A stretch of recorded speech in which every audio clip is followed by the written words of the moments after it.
সুপ্রিয় দর্শক, স্বাগত জানাচ্ছি সম্পাদকীয়তে। আমি খান মোহাম্মদ রুমেল। আমাদের আজকের আলোচনার বিষয় প্রশ্নের মুখে বিমানবন্দরের নিরাপত্তা। আর এ নিয়ে আলোচনার জন্য আমাদের স্টুডিওতে উপস্থিত আছেন মেজর জেনারেল অবসরপ্রাপ্ত মোহাম্মদ আলী শিকদার, নিরাপত্তা বিশ্লেষক ও কলামিস্ট, আছেন শেখ হাফিজুর রহমান কার্জন, অধ্যাপক আইন বিভাগ, ঢাকা বিশ্ববিদ্যালয়, এবং অজয় দাশগুপ্ত, উপসম্পাদক, দৈনিক সমকাল। দর্শক, আপনারাও টেলিফোনে সরাসরি অংশ নিতে পারবেন। এজন্য টেলিভিশনের পর্দায় দেওয়া নম্বরে ফোন করতে হবে। এছাড়া ফেসবুক অথবা SMS এর মাধ্যমে আপনাদের মন্তব্য পাঠাতে পারেন। আলোচনা শুরুর আগে দেখে নেব এখনকার প্রধান শিরোনামগুলো।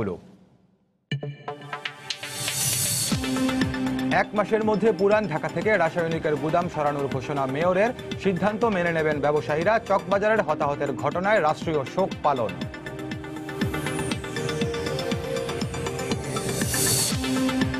পিলখানার শহীদ সেনাদের স্মরণে শ্রদ্ধা। বিস্ফোরক মামলার বিচার শেষ পর্যায়ে, জানালেন স্বরাষ্ট্রমন্ত্রী। নেপথ্যের কারিগরদের খুঁজে বের করার দাবি বিএনপির।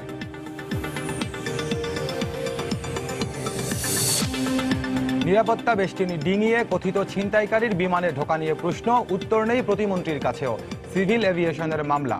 পলাশ বিয়ে করেছিল চিত্রনায়িকা শিমলাকে। রাজধানীতে 3টি হিমাগার থেকে বিপুল পরিমাণ মেয়াদ উত্তীর্ণ মাছ, মাংস ও শিশু খাদ্য জব্দ। 43 লাখ টাকা জরিমানা। 18 জনকে কারাদণ্ড। সরবরাহ হতো নামি দামি সুপার শপে। এবং ডাকসু নির্বাচনে ছাত্রলীগের ক্ষুব্ধ অংশের আলাদা প্যানেল। ছাত্রদলের মোস্তাফিজ আনিস পরিষদ। কোটা আন্দোলনকারী ও বাম দলের প্যানেল ঘোষণা।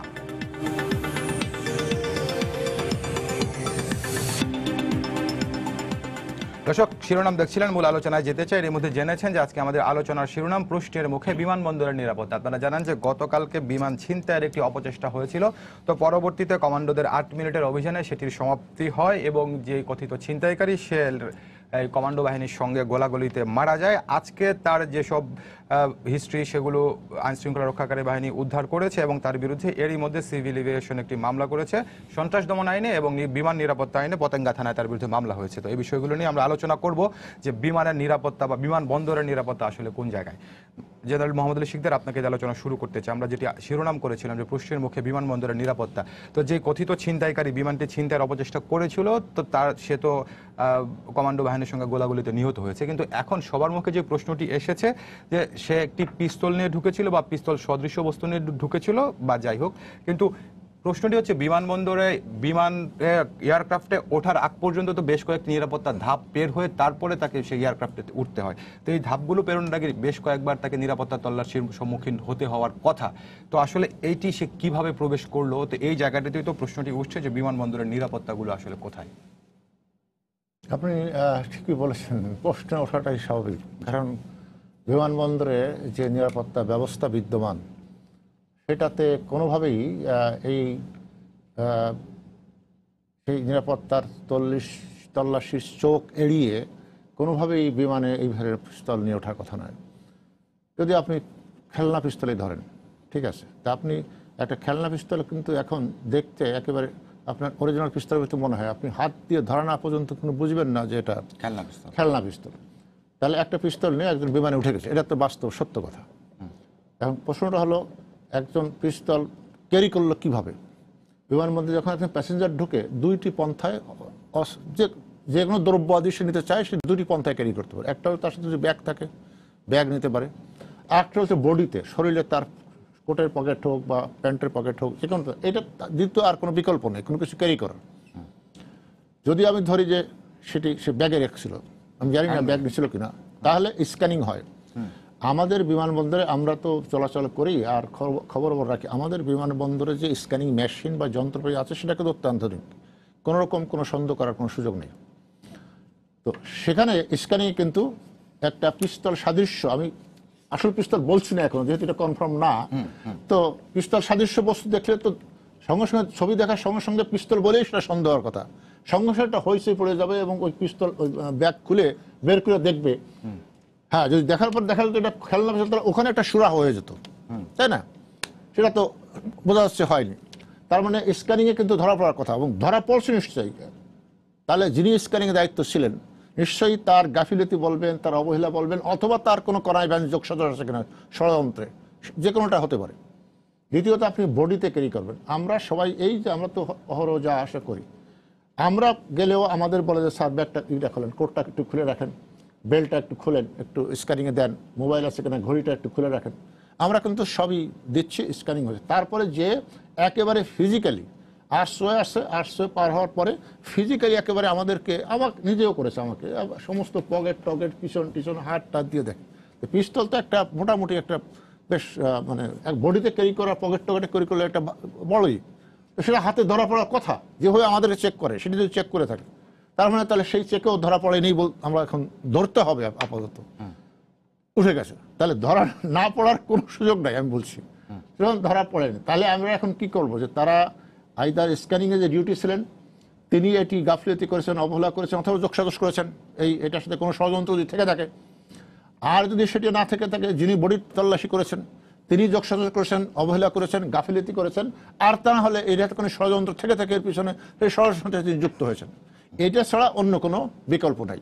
সুতরাং এইভাবেই প্লেনে অস্ত্রটি, সেটা খেলনা হোক বা আসল হোক, সেটি গিয়েছে। এখন খেলনা না আসল সেটি বোধহয় আমাদেরকে আরও তথ্যপত্র পেতে হবে, সেটি কনফার্ম করার জন্য আমাদের যে কর্তৃপক্ষ আছে যাদেরকে আমরা কোর্ট করতে পারি, তারা না পারলে অবস্থা আমরা এটা বলতে পারছি না সঠিকভাবে।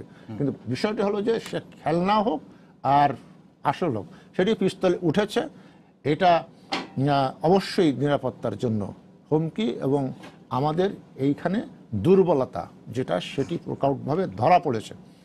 কিন্তু আমাদের বিমানবন্দরের সার্বিক যে এই যে আমাদের মেশিনপত্র কিন্তু কোনোভাবেই, আমি যেটা প্রথমেই বলেছি যে অত্যন্ত উন্নত মানের। আপনার নিশ্চয়ই মনে আছে যে আমাদের এই কার্গো এবং এই যে স্ক্যানিং মেশিনগুলোর দুর্বলতা ছিল এক সময়, তখন কিন্তু এই আপত্তি ওঠার কারণে ইউকে এবং অস্ট্রেলিয়া কিন্তু আমাদের কার্গো মানে ব্যান্ড করে দিয়েছিল। পরে কিন্তু এটি সেই মেশিনপত্র আনা হয়েছে। আমরা জানি ওই মেশিনপত্র অনেক কথা বলেছি, আপনাদের এখানে এসে টকশো করেছি, কথা বলেছি, লেখালেখি করেছি, মেশিন এসেছে।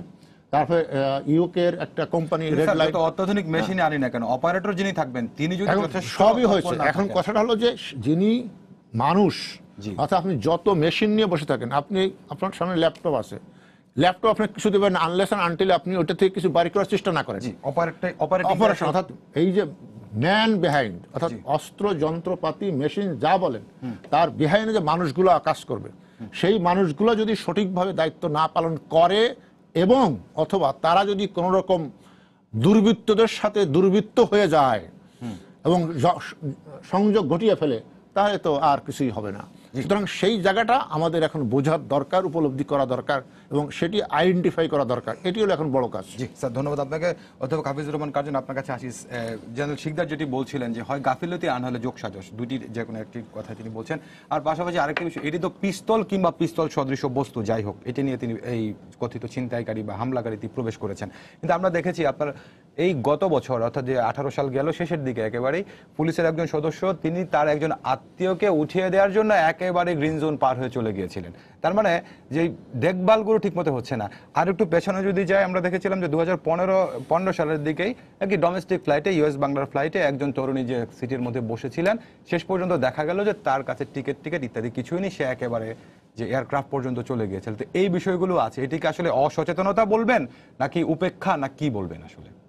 না, গতকালের ঘটনায় যেটা হয়েছে আমার কাছে যেটা মনে হয়েছে, মানে যেটাকে বিশ্বাসযোগ্য মনে হয়েছে, সেটা হচ্ছে যে আমরা তো একটা হচ্ছে ডোমেস্টিক আপনার অভ্যন্তরীণ বহির্গমন, যেটা যে আপনি দেশের ভেতরে কোথাও যদি যান, ঢাকা থেকে চট্টগ্রাম কিংবা রাজশাহী কিংবা কক্সবাজার, সেটার জন্য পাশে একটা। আর আপনি যদি আন্তর্জাতিক যেটা বহির্গমন, সেখানে যদি যান, সেটা আবার আলাদা। এবং আমি তো মানে দুটোতেই আমাদের যাওয়া আসা যেহেতু আছে, আপনি আন্তর্জাতিক বহির্গমনে কিন্তু আপনার তল্লাশি যেটা হয় সেটা কিন্তু খুবই, যেটাকে বলে মেটিকুলাস কিংবা খুবই সূক্ষ্ম, যে আপনি ঢুকছেন, আপনার যে লাগেজটা আপনি দিয়ে দিবেন আর যেটা সাথে রাখবেন দুটোই স্ক্যান হচ্ছে। তারপর সাথে আপনি ইমিগ্রেশনে যাচ্ছেন, তারপরে আপনার সেবার তো আমি যাওয়ার পরে দেখলাম যে বেল্ট খুলে, মানে তখন যে বেশ কয়েকটা হামলা সারা বিশ্বে হয়ে গিয়েছে, যে বেল্টও খুলতে হবে, বেল্ট খুলে, এর আগে আমি বেল্টের খুলতে দেখি নাই। হ্যাঁ, বেল্ট খুলতে হবে, তারপরে ইলেকট্রনিক্স ডিভাইস সব কিছু দিতে হবে, তারপরে শিকদার ভাই যেটা বললেন যে আপনার ভিতরে ওই যে আরেকটা দিয়ে, এবং আপনার আন্তর্জাতিক বহির্গমন যেটা, সেটা অনেক বেশি তল্লাশি হয়। কিন্তু অভ্যন্তরীণ বহির্গমন আপনার শুধু ব্যাগেজটা চেক হয় আর মানে দায় সারা গোছের, তো না, দেহ তল্লাশি হয়। ওই তল্লাশি হয়, দেহ তল্লাশিও তল্লাশি হয়, কিন্তু ওই যে আপনার আন্তর্জাতিক বহির্গমনে যে আপনার কয়েকবার করে চেক হচ্ছে এবং যে সতর্কতার সাথে হচ্ছে, যে মেটিকুলাসলি হচ্ছে, সেটা হয় না। এবং আমার মনে হয় যে ওই সুযোগটাই সে নিয়েছে। হ্যাঁ, আপনার কারণ সে তার তো আমরা জানি যে তার ইয়েটা ছিল, টিকিটটা ছিল আপনার ঢাকা থেকে চট্টগ্রাম, এবং সে কিন্তু ঢুকেছে ওই যে অভ্যন্তরীণ যেটা সেটা দিয়ে। ওইটা একটা। আর একটা হচ্ছে যে ল্যাপসেসের কথা যেটা বললেন, আমার কাছে মনে হয় যে আমাদের মানে বিমানবন্দরগুলোর সেবা নিয়ে, নিরাপত্তা নিয়ে, অনেক কিছু নিয়ে কিন্তু অনেক রকম প্রশ্ন আছে। আমরা নিজেরাও যখন গিয়েছি, আমরা নিজেরাও এই যে কাস্টম সহ অনেক কিছুর হয়রানির শিকার হয়েছি। এবং আমি বলতে চাই যে কালকে আমি একটু করে দেখছিলাম, শিকদার ভাই ছিলেন দেশ টেলিভিশনের টক শোতে, সিভিল এভিয়েশন কর্তৃপক্ষের একজন সাবেক কর্মকর্তা, উনি বলছিলেন যে আপনি দেখেন যে থাইল্যান্ড, ওখানে থাই এয়ার অথরিটি কিংবা দিল্লি এয়ার অথরিটি, আমাদের এখানে এরকম কিছু নাই। মানে এতগুলো সংস্থা কাজ করে, সিভিল এভিয়েশন, ইমিগ্রেশন, তারপর নিরাপত্তা, তল্লাশি, তারপরে কাস্টমস, এবং তারা সবাই কিন্তু একটা অথরিটির অধীনে থাকে, সমন্বয়টা থাকে। আমাদের এখানে কিন্তু সেটা নাই।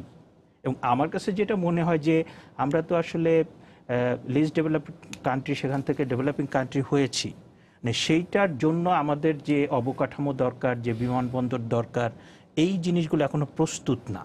এবং আমাদের সব জায়গাতেই, যে চকবাজারে সেদিন হয়ে গেল, কিংবা এর আগে আপনার তাজরিনে হয়েছে, এর আগে রানা প্লাজাতে হয়েছে, সব কিছুই তো তাই। মানে যাদের রেগুলেটরি অর্গানাইজেশন, যাদের সেটা দেখার কথা, ঠিকমতো দেখেন নাই। এবং আপনার এখন তো একটা সময়ে মানুষ মানে আপনার বিমানে কিন্তু এত চলাফেরা করতেন না। এখন আপনি একটা 3 দিন 4 দিনের একটা বন্ধ থাকলেও দেখা যায় যে প্রচুর মানুষ তারা দেশের ভেতরে কিংবা বাইরে চলে যাচ্ছেন, এবং দেশি কিংবা বিদেশি এসে। সুতরাং সেইভাবে কিন্তু আমাদের সেবা কিংবা আমাদের যে তল্লাশি কিংবা বাংলাদেশ উন্নতির সাথে সাথে কিন্তু ঝুঁকিটাও বাড়ছে। আপনি মানে শুধুমাত্র যে চকবাজারের ঘটনা কিংবা জঙ্গি হামলা সেইটা না, মানে বিমানবন্দরের ঝুঁকিটাও যে বাড়ছে, গতকালকের ঘটনা কিন্তু সেটা প্রমাণ হলো। আমার কাছে মনে হয় যে এই বিষয়গুলো মানে খুবই মানে দ্রুততার সাথে, সতর্কতার সাথে অ্যাড্রেস করাটা দরকার। জি স্যার, ধন্যবাদ আপনাকে। অজয় দাশগুপ্ত, আপনার কাছে আসি। সেটি হচ্ছে তারা দুজনে যেটি বলছেন যে আমাদের যে তৎপরতার হয়তো কমতি ছিল, এরকমটাই বলতে যাচ্ছেন, কিন্তু আবার আমরা দেখেছি এই যে ঘটনাটি মানে কথিত ছিনতাইয়ের যে অপচেষ্টাটি হয়েছিল, তারপরের তৎপরতা কিন্তু খুব দ্রুত ছিল, এবং তখন এই যে ব্যক্তি তার পিসিপিআর কিছু সেটি খুব দ্রুত সময়ের মধ্যে বের করে ফেলা হয়েছে। তো আসলে কি ঘটনা ঘটলে আমরা তৎপর হই, আগে আমাদের সতর্কতা কম থাকে? আমি যখন এই গত সপ্তাহে বৃহস্পতিবারে আমাদের অগ্নিকাণ্ডের ঘটনা ঘটলো, তখন কিন্তু আমরা গণমাধ্যম বলেন, বিশেষজ্ঞ বলেন, সবাই বলছিল যে একটা ওয়েক আপ কল। সেটা ছিল এক ধরনের, যে রাজধানী তার ভেতরে এরকম বিস্ফোরক নিয়ে আমরা বসে আছি, তাই না? এখন ওইখানেও আলোচনাটা খুব দ্রুত ডাইভার্ট হয়ে গেল, কিন্তু সিলিন্ডার বাস্ট হয়েছে না, এটা করতে করতে কিন্তু একদিন চলে গেল। এখন আপনি বিস্ফোরক আছে, সেটা দিয়াশলাই দিয়েই হোক, আর কেউ পেট্রোল বোমা ছুঁড়ে মেরে হোক, এটা তো বিস্ফোরক তার যা কাজ সেটাই করেছে আর কি। এখন আপনি বিস্ফোরকের ওই বিষয়টা রেখে আপনি ওয়েক আপ বললেন, এখন সবাই বলতেছে যে একটা বড় ধরনের সতর্কবার্তা দিয়ে গেল। তার 3 দিন যেতে না যেতেই কিন্তু এটা বিমানবন্দর সতর্কবার্তা, এবং তার পরিণতিটা কোথায় দেখেন। আমাদের চকবাজারের ঘটনাটা হচ্ছে বিশ্ব নেতারা সমবেদনা জানাইছে, আর এই ওখানে 70-80 জন মারা গেছে, বা প্রায়, মানে অনেকের এরকম খুব মানে খারাপ অবস্থা। আর এইখানে কেউই মারা যায় না, একজন সন্ত্রাসী মারা গেছে।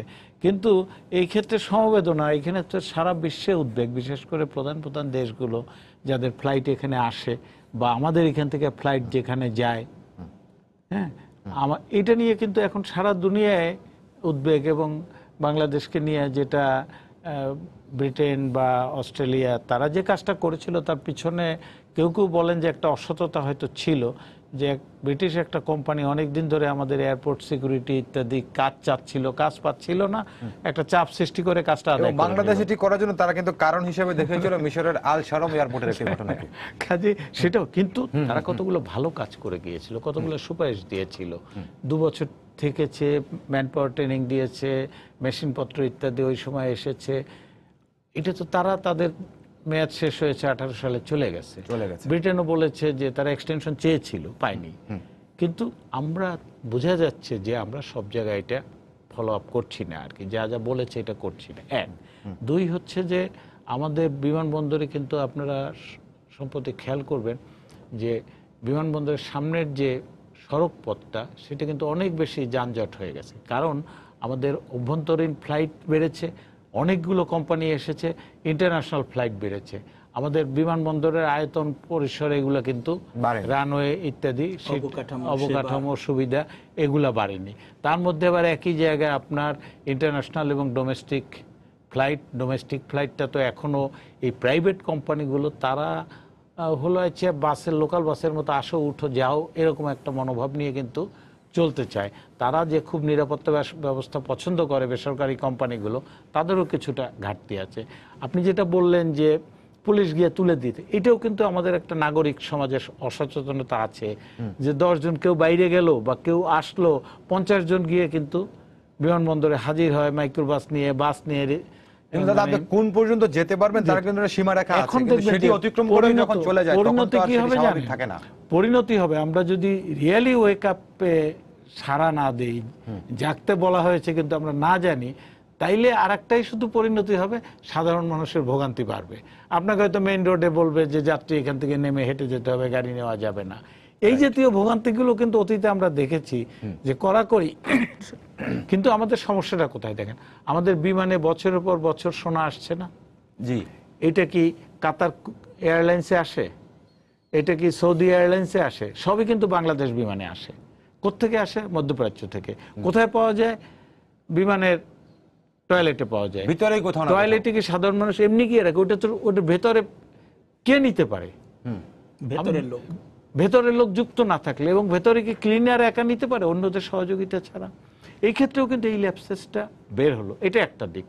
ভালো দিক কি, যে আমাদের পাইলট দক্ষতা দেখিয়েছে। আজকে আনন্দবাজারে লিখেছে যে পাইলট কিন্তু খুব মানে ক্ষিপ্রতার সঙ্গে তাৎক্ষণিক বুদ্ধি যেটা হওয়া থাকা উচিত সেটাই ছিল, যে কারণে সে কিন্তু কন্ট্রোল টাওয়ারে জানিয়ে দিতে পেরেছে যে একটা হাইজ্যাকের চেষ্টা হচ্ছে। যে কারণে যে কমান্ডো দ্রুত নিয়ে এসেছে, আপনার অন্য বাহিনী, তারপরে আপনার ফায়ার সার্ভিস, সব যে এই ঢাকা থেকে চট্টগ্রাম মাঝপথে ঘটনাটা কয়েক মিনিটের মধ্যে যে পুরো আয়োজনটা সম্পন্ন করতে পেরেছে, এটা হচ্ছে কিন্তু দক্ষতার দিক। তাকে যে আপনি দ্রুত কাবু করা গেছে, ঘায়েল করা গেছে, পরে মারা গেছে, তার আঙ্গুলের ছাপ তাৎক্ষণিক সংগ্রহ করে সেইটাকে আপনার যন্ত্রে পরীক্ষা দিয়ে তার যে মানে ওই আঙ্গুলের ছাপ থেকে তার যে পরিচয় বের করে, গ্রামের ঠিকানা বের করে, রাতের মধ্যে তার বাবা মার কাছে গিয়ে তার ছবি নিয়ে হাজির হয়েছে, এটা কিন্তু দক্ষতার দিক।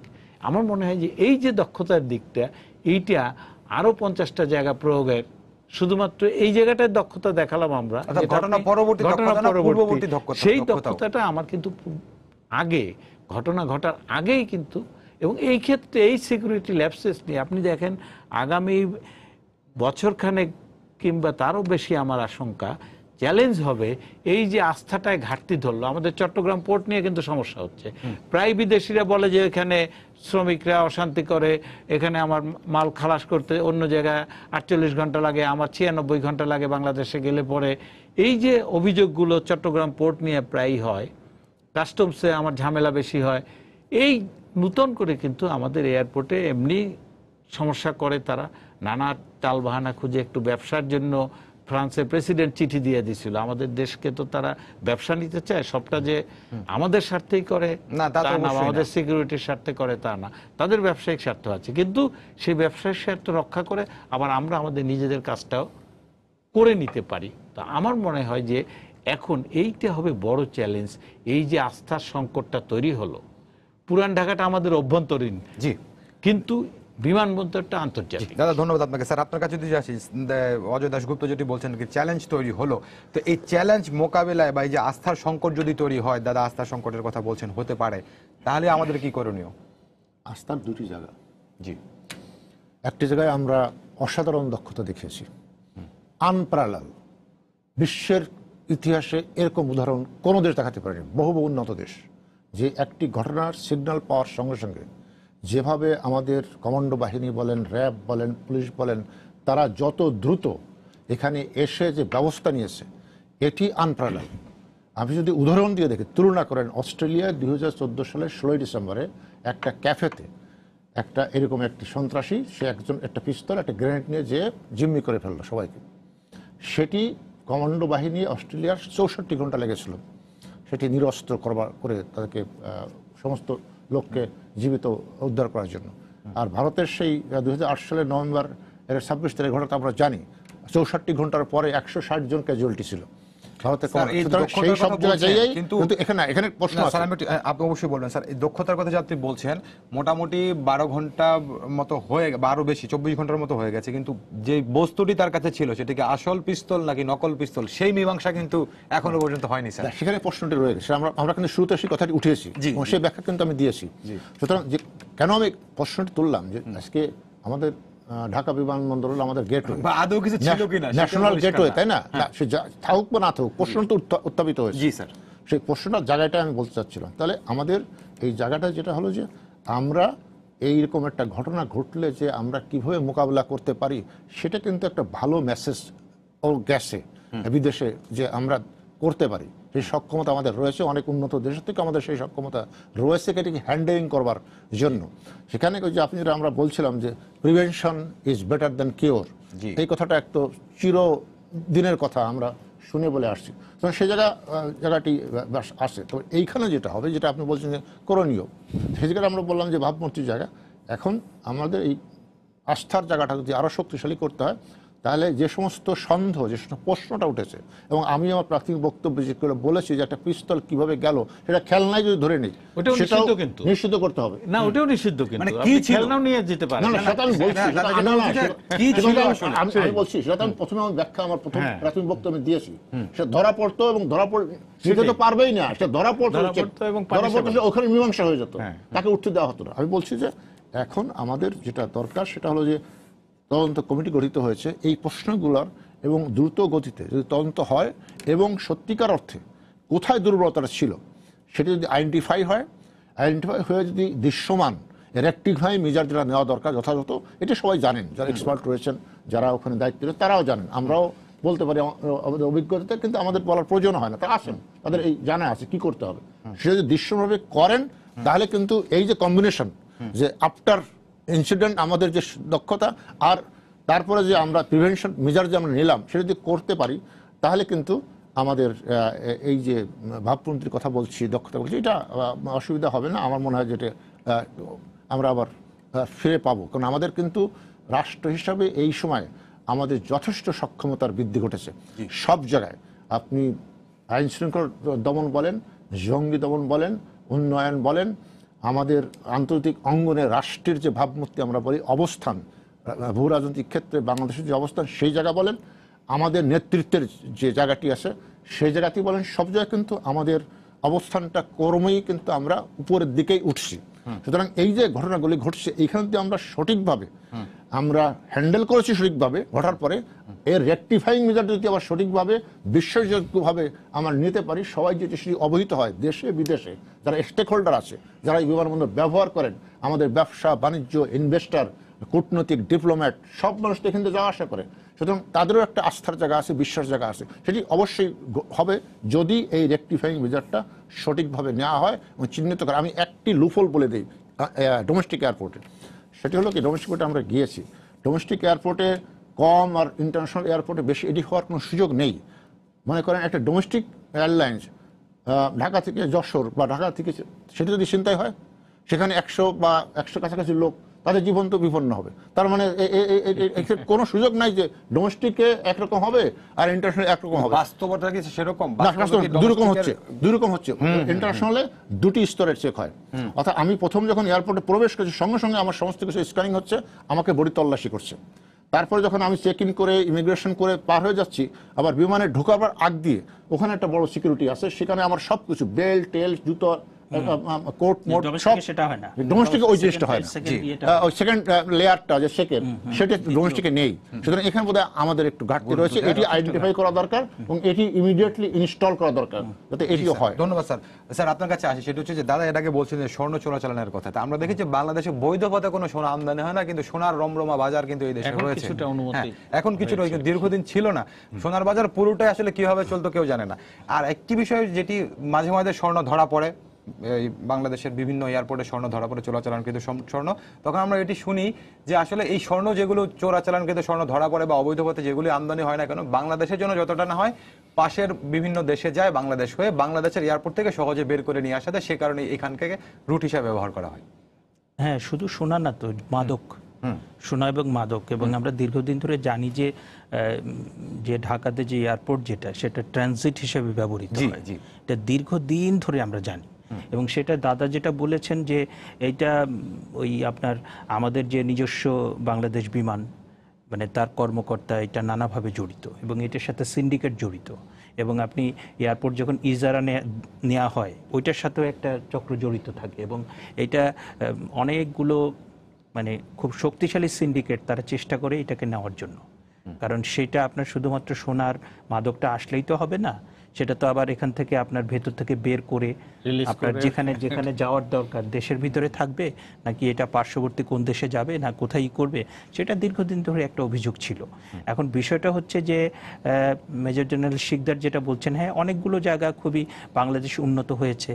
তারপরে আপনার গতকালের যে ঘটনা, আমি তো অবাক হয়ে দেখছি যে পাইলট এত দক্ষতার সাথে যে যখন ঢাকা এবং চট্টগ্রামের মাঝপথে, তখন তিনি মানে যখন তিনি তাকে সিগন্যাল দেওয়া হয়েছে যে একজন ছিনতাইকারীর, তিনি ককপিটের যে দরজা সেটা বন্ধ করে দিলেন যাতে ভেতরে যেতে না পারে। এবং তখন তিনি সব জায়গায় সিগন্যাল দিয়ে দিলেন। সিগন্যাল দেওয়ার পরে তার যে তৎপরতা এবং তাকে আপনার ছিনতাইকারীকে কৌশলে কথাবার্তার মধ্যে ইয়ে করে, আমি জানি না যে এখন তথ্যগুলো আস্তে আস্তে উদ্ঘাটিত হবে যে ছিনতাইকারী কতটা প্রফেশনাল, কতটা প্রফেশনাল ছিনতাইকারী হলে এত সহজে পারা যেত কিনা। হ্যাঁ, তারপরে এটা তো আমি কোনোভাবে অস্বীকার করব না যে আপনার একদম মানে কোনো ক্যাজুয়ালিটি ছাড়া, মানে কোনো ধরনের ক্ষয়ক্ষতি ছাড়া এরকম একটা বড় অনেক কিছু হতে পারতো।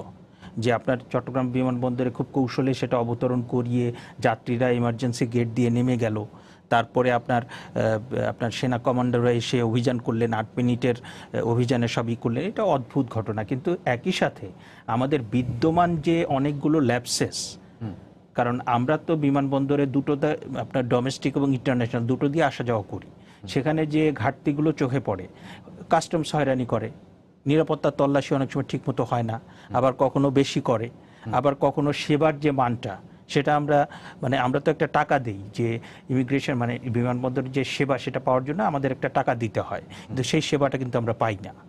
হ্যাঁ, সুতরাং এই যে ল্যাপসেস, এবং আজকে বাংলাদেশ ডেভেলপিং কান্ট্রি হিসেবে আপনার তার যে মানে এলডিসি থেকে ডেভেলপিং কান্ট্রি হয়েছে, তো সেইভাবে তো আপনার বিমানবন্দর, আপনার অবকাঠামো, আপনার সুযোগ সুবিধা, কারণ ওই যে যেটা দাদা বললেন যে আপনার বিদেশি যারা এখানে ইনভেস্ট করতে আসবে, বিদেশে ইনভেস্ট করতে যখন আসে তখন তো একটা দেশের কয়েকটা জিনিস দেখে। তারা বিমানবন্দরটা দেখে, তারা অবকাঠামো দেখে, তারা সেবার মান দেখে, তারা ল অ্যান্ড অর্ডারটা দেখে, তারা বিচার ব্যবস্থাটা দেখে। যদি কোনো সমস্যা হয় তাহলে পরে সে মামলা করলে কত দিনের ভিতরে নিষ্পত্তি হবে, এগুলো দেখে কিন্তু সে একটা অ্যাসেসমেন্ট করে।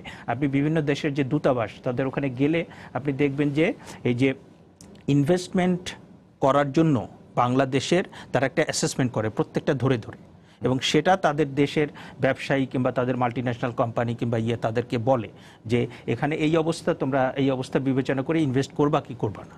হ্যাঁ, এখন আপনি শুধু যদি উন্নয়ন হয়েছে, রোল মডেল হয়েছে সেটা বলেন, এবং বিদেশ থেকে এসে তারা যদি দেখে যে বিমানবন্দরের এই অবস্থা, তারপরে সেবার এখানে ঘাটতি আছে, এখানে হয়রানি হচ্ছে, তারপরে মাল খালাস করতে গেলে কয়েকদিন সময় লাগছে, টাকা দিতে হচ্ছে, সেইটা তো আপনাকে অ্যাড্রেস করতে হবে। জেনারেল শিকদার বলছেন যে তড়িৎ গতিতে আমরা ব্যবস্থা নিয়েছি, তাতে আশ্বস্ত হওয়ার মতো পরিস্থিতি সেটা আমি ডিসএগ্রি করব না।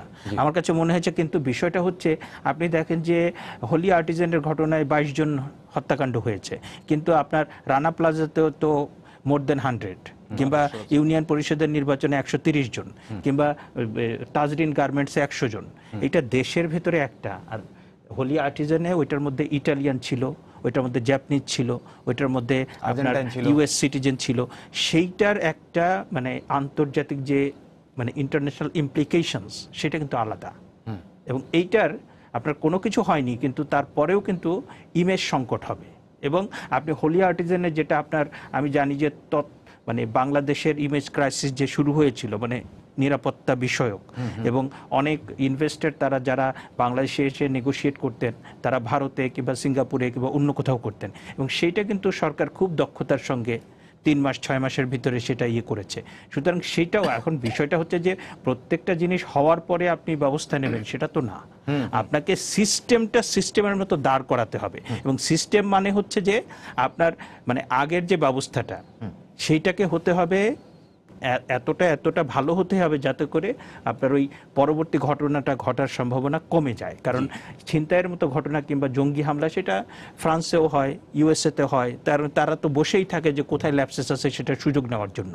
কিন্তু আমাদের এখানে কিন্তু বিদ্যমান ব্যবস্থার ভিতরে ল্যাপসেসগুলো অনেক বেশি। সেই জায়গাগুলো আমার কাছে মনে হয় যে মানে সরকার তো অনেক ভিশনারি গভর্নমেন্ট, তারা অনেক বড় কিছু করতে চায়। আপনি দেখেন যে কর্ণফুলী নদীতে যে টানেল, ওই দিনই কিন্তু ঘটনাটা ঘটলো। হ্যাঁ, অনেকে এটাকে মানে কার্যকারণ সম্পর্ক কিছু আছে কিনা কিংবা সাংবাদিকরা প্রশ্নও করেছেন যে এটার ভিতরে কোনো সম্পর্ক আছে কিনা। দুপুর পর্যন্ত ছিলেন ওখানে প্রধানমন্ত্রী। হ্যাঁ, সেটাই। আমার মনে হয় যে এই সমস্ত বিষয়ে সতর্ক হওয়া দরকার। আপনার কাছে আসি, দর্শক আমাদের নাজমুল হাসান নামে একজন দর্শক ফেসবুকে একটি মন্তব্য তিনি করেছেন। তিনি বলছেন যে 61 বার বিমানে আসা যাওয়ার অভিজ্ঞতা থেকে বলতে পারি বিমান এয়ারপোর্টের কেউ এটার সঙ্গে জড়িত না থাকলে সে পিস্তল কিংবা পিস্তল সদৃশ বস্তু নিয়ে প্রবেশ করা সম্ভব না হতো না। তার একটা কেস আর কি। সারা দুনিয়ায় ধরেন এরকম বলাটা ঠিক হবে না যে এই রকম মানে দুর্ঘটনা যদি বলেন এই মানে পিস্তল নিয়ে যাওয়া বা অন্য কোনো রকমের অস্ত্র নিয়ে যাওয়া, এটা কিন্তু অনেক দেশে এখনো ঘটছে আর কি। ট্রেনে ঘটছে, বিমানে ঘটছে।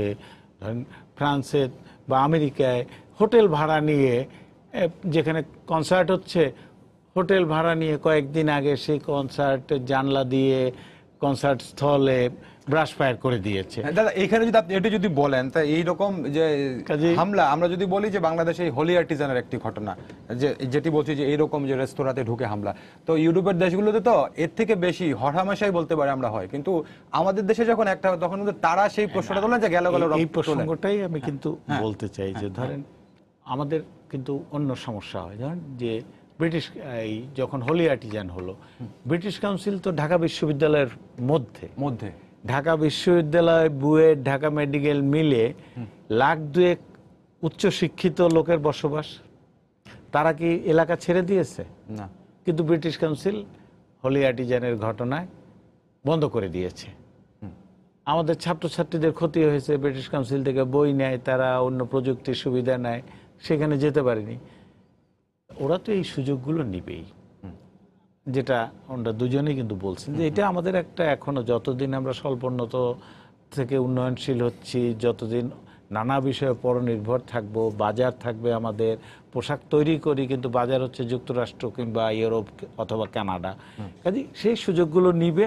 কাজে আমাদের এই যিনি বললেন যে 61 বার তার বিমান সফরের অভিজ্ঞতা, এটা কিন্তু আমাদের অবশ্যই গ্রহণ করতে হবে যে অন্য যেটা দেখেছেন অন্য দেশে সেটা কিন্তু আমাদের এখানে সবটা হয়তো এখনই একবারে করতে পারবো না, কিন্তু আমরা করছি সেইটা আপনাকে দেখাতে হবে।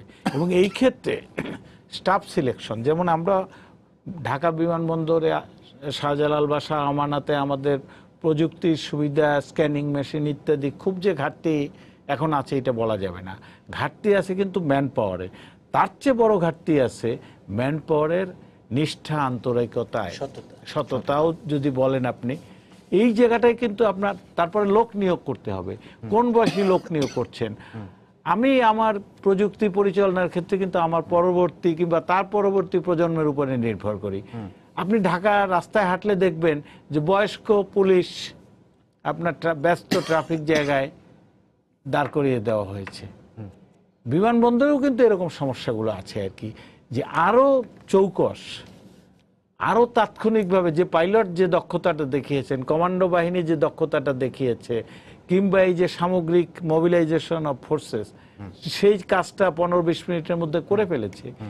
এইরকম কিন্তু আমার সিভিল এভিয়েশনের যে মেকানিজম, ওখানে ওই কারা বাইরের যেসব সিকিউরিটি এজেন্সি বিমানের নিজস্ব সিকিউরিটি এদের লোকবল নিয়োগ, ওখানে যে টিকিট চেক করছে, ওখানে যে ভেতরে ঢুকাচ্ছে, ওখানে বাইরে যে আনসার মানে ভেতরে ঢুকার সময় ডিউটি দিচ্ছে, কিংবা বিমানবন্দর চৌরাস্তায় সড়ক যেখানে গাড়ি ভেতরে ঢুকছে ওখানে যে ট্রাফিক পুলিশের দায়িত্ব দিচ্ছে, সব জায়গায় কিন্তু এখন এই বিপদটা বিবেচনায় নিয়ে যে ওয়েক আপ কল যদি বলি, এই জায়গাগুলোতে ম্যান পাওয়ার সিলেকশন, এই যেমন তেমন আছে একটা লোক দাঁড় করায় দাও, আনসার আচ্ছা বিমানবন্দরে থাকতে চায়, বিমানবন্দরের ভেতরে ডিউটি করতে চায়, তাতে হয়তো তার কিছু বাড়তি সুবিধা আছে, ওখানে 10টা-15টা ব্যাংক আছে, ওখানে আরও নানান রকমের সংগঠন কিন্তু ভেতরে এখন বাইরে, এরা কিন্তু কেউ সিভিল এভিয়েশনের বা আমাদের নিরাপত্তা বাহিনী সংশ্লিষ্ট না, কেউ ব্যাংকে ডলার এক্সচেঞ্জ করছে,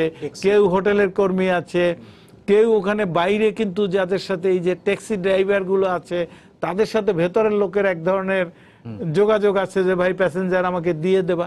আপনাকে কিন্তু পুরো ব্যাপারটার নিরাপত্তা নিয়ে ভাবতে হবে এবং একটা দক্ষ মানে যুগোপযোগী সমাধান বের করতে হবে।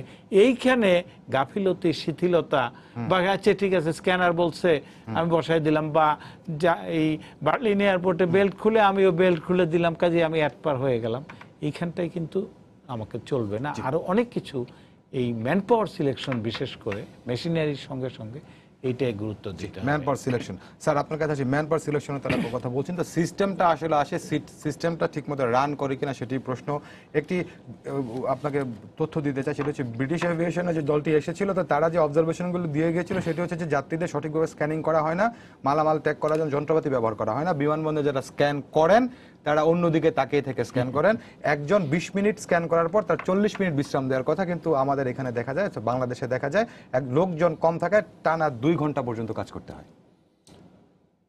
এই সীমাবদ্ধতা তো আমাদের রয়েছে এবং এইগুলো নিয়ে আমরা আলোচনা করেছি, সেই বিষয়টা কিন্তু এখানে উঠে এসেছে আমাদের আলোচনার মধ্যে ইতিমধ্যেই, যে আমরা বলেছি যে মেশিনের সাথে যারা মেশিন পরিচালনা করবেন তারা যদি কাজ করার মতো ফিট না হয়, কমিটমেন্ট, সে যে কোনো আপনার শারীরিকভাবে মানসিকভাবে দেশপ্রেমের জায়গা থেকে, দায়িত্ব পালনের জায়গা থেকে সেটাতে সে উপযুক্ত না হয়, সে এখানে হবেই। তো বিষয়টা হলো কি, নিরাপত্তার পয়েন্ট অফ ভিউতে কিন্তু একটা কথা আসে, আমরা প্রায় বলে থাকি নিশ্চিদ্ধ নিরাপত্তা। নিশ্চিদ্ধ নিরাপত্তা বলতে কিছু নেই। আপনি একবার একটু পিছনে তাকিয়ে দেখেন, 2001 সালের কথা যদি আপনি মনে করেন, 9 সেপ্টেম্বরে আমেরিকার যে ঘটনাটি ঘটলো, আপনি যদি ওই সময়ের সাথে আমাদের যে নিরাপত্তা ব্যবস্থা একটা তুলনা করেন, তাহলে তখনও আপনার বলতে হবে তাদের নিরাপত্তা ব্যবস্থা এখন আমরা যা আছি তার থেকে আরও সুপিরিয়ার ছিল। তাদের FBI 11 সেপ্টেম্বর 9/11 2001 সালে 11 সেপ্টেম্বর, হ্যাঁ, তাদের FBI-র মতো তাদের গোয়েন্দা সংস্থা, যারা মানে বলা যায় যে একটা দুর্ধর্ষ গোয়েন্দা সংস্থা বলে আমরা পড়ি, রাডার ঘুরতেছে, হ্যাঁ, তারপরে মোসাদ, পৃথিবীর সবচাইতে মানে দক্ষ গোয়েন্দা সংস্থা, তারাও কিন্তু এই FBI-এর যোগ সাজসে আমেরিকার নিরাপত্তার ব্যবস্থার মধ্যে তারা কাজ করে।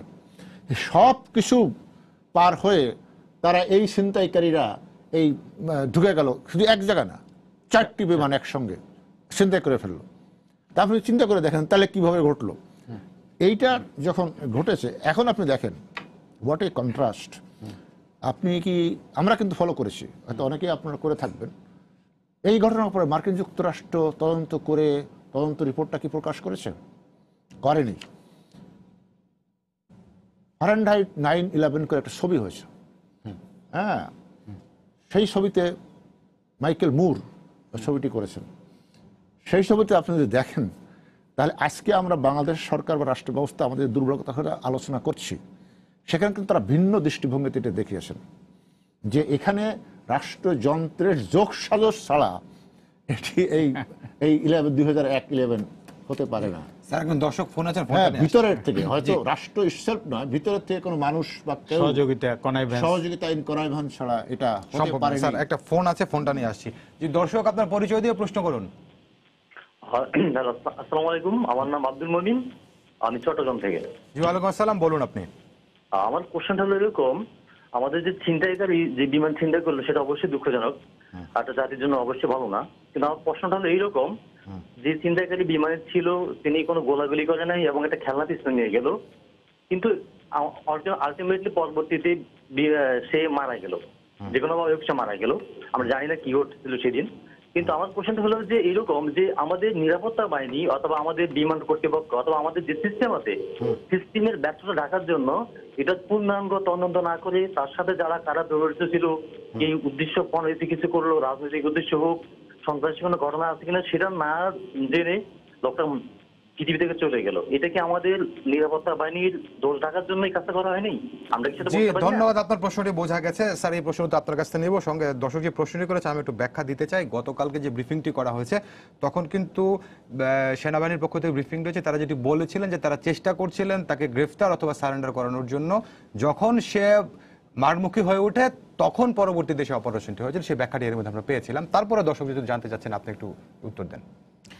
এইটা আমার কাছে মনে হয় যে গোয়েন্দাদের নিজস্ব কিছু কৌশল থাকে এবং সব তথ্য যে তারা জনসমক্ষে প্রকাশ করবেন কিংবা তারা কৌশলগত কারণে সেটা করেনও না। হ্যাঁ, আমার কাছে মনে হয় যে সবকিছু একটা প্রফেশনালিজম আছে এবং সবকিছুর সাথে আপনার রাষ্ট্রীয় সার্বভৌমত্ব, তারপর ক্লাসিফাইড কিছু ইনফরমেশন থাকে, সেটাও আমাদের মানতে হয়। আমার কাছে যেটা মনে হয়েছে যে আপনার যে ডোমেস্টিক মানে অভ্যন্তরীণ বহির্গমনের যে ল্যাপসেস, যে সেকেন্ড টাইম কোনো তল্লাশি হয় না, আর ব্যাগটা যেটা তল্লাশি হয় সেটা খুবই দায়সারা গোছের। আমি তো প্রায় যেতে হয় এবং যার প্রেক্ষিতে আপনি ছুরি, কাঁচি কিংবা পিস্তল এগুলো আপনি সাথে থাকলে বডি চেক টেক হয় না, ওইখানে একটা ল্যাপসেস ছিল। হ্যাঁ, আর বাকি যেটা হয়েছে আমি তো মানে খুব উচ্ছ্বসিত প্রশংসা করব। স্যার কোন কোন এয়ারলাইন্স কিন্তু করে, আপনার মানে ডোমেস্টিকের কথা বলছি, ইন্টারন্যাশনাল যেগুলো এয়ার ইন্ডিয়া, তারা কিন্তু বোর্ডিং ব্রিজে ওঠার পর আবার আরেকটা তল্লাশি করে। না না, এয়ার ইন্ডিয়া তাদের জি স্যার, কারণ আমি ইন্ডিয়ার একটা এয়ারপোর্টে আসার সময় আমার একটা ছোট্ট একটা কাঁচি, সেটা আমি ফল খাওয়ার জন্য ছোট একটা ছুরি, একদম ছোট্ট, ওইটা যখন মানে আপনার স্ক্যানিং মেশিনে ধরা পড়লো, তার ওইটা কিন্তু বের করে নেওয়ার পরে সে আমাকে বললো যে আপনি একটু আসেন। তা আমি বললাম যে যেহেতু তার সন্দেহ হয়েছে, আমি আমার নিজের পরিচয় দিয়ে কার্ডটা দিলাম যে আপনার পরবর্তীতে যদি কোনো সমস্যা হয়, কোনো ইনফরমেশন দরকার হয়, এই যে আমার কার্ড, আমাকে এই করবেন। যেহেতু তার দর্শক যে প্রশ্নটি করেছে এই ব্যাপারে আপনি কিছু বলতে চাচ্ছিলেন? না, আমি অবশ্যই একটা বিভ্রান্তি ছড়িয়ে পড়ছে ফেসবুকে, এটা করছে, এটা অবশ্যই দূরীভূত করা দরকার। আমরা সামরিক বাহিনীতে আমরা যুদ্ধের জন্য যুদ্ধক্ষেত্রে কিভাবে পরিস্থিতি মোকাবেলা করে, এটা একটা যুদ্ধ পরিস্থিতির মতো। মনে করেন ছিনতাইকারী সেখানে ছিল, এখন ছিনতাইকারী নিহত হয়েছেন, হাতে ধরা পড়েছেন, এখন আমরা জানতে পারছি যে তার কাছে খেলনা পিস্তল, তার কাছে কোনো গ্রেনেড বা বোমা ছিল না, কিন্তু সে নিহত হওয়া আগ পর্যন্ত বা ধরা পর্যন্ত এটা কেউ নিশ্চিত হতে পারেনি, সম্ভব না। সুতরাং এরকম একটা ঘটনায় ধরে নেয় স্বাভাবিক যে তার কাছে গ্রেনেড আছে, ধরে নেয় স্বাভাবিক তার কাছে বোমা আছে, তার কাছে পিস্তল আছে, এগুলো সবই আছে, এটা ধরে নিতে হবে, নাহলে এত বড় একটা ঘটনা সে ঘটাতে পারে না। সুতরাং আপনি, আমি বা ইভেন টু দ্য এক্সটেন্ট যারা পিছন থেকে এই অপারেশনটা পরিচালনা করছেন বিমানবন্দরের ভিতর থেকে, যে কমান্ডো দলটি ভিতরে গিয়েছে, 4 জন হোক বা 2 জন হোক, যারা গিয়েছেন, এটা হলো একেবারে ইউনিভার্সাল রুল অফ দি মানে ট্যাকটিক্স অফ সামরিক কৌশল, যে যিনি অপারেশনে যাবেন তিনি পরিস্থিতি বুঝে ওখানে যা করণীয় সেটি করবেন। জাজমেন্ট ইজ হিজ অ্যান্ড তার জাজমেন্টটাই জাস্টিফাইড অ্যান্ড যথাযথ। এইটা নিয়ে কোনো রকম প্রশ্ন তোলার কোনো সুযোগ নেই, এই বিভ্রান্ত যেন কেউ না শোনান। কারণ আপনি কি করে বলবেন যে ওখানে সে কি গুলি করতে গিয়েছিল, সে কি তার হাতে কি গ্রেনেড ছিল কিনা, বোমা করতে গিয়েছিল কিনা? সুতরাং সেই পরিস্থিতি যে গিয়েছে তাকেই কিন্তু ইউনিভার্সাল নিয়ম, এটা তাকেই সব দায়িত্ব দেওয়া আছে যে আপনি পরিস্থিতি যেমন হবে সেই পরিস্থিতি মোকাবেলায় আপনার যে অ্যাকশন, সেই অ্যাকশন নেওয়ার জন্য আপনার অথরিটি দেওয়া হলো।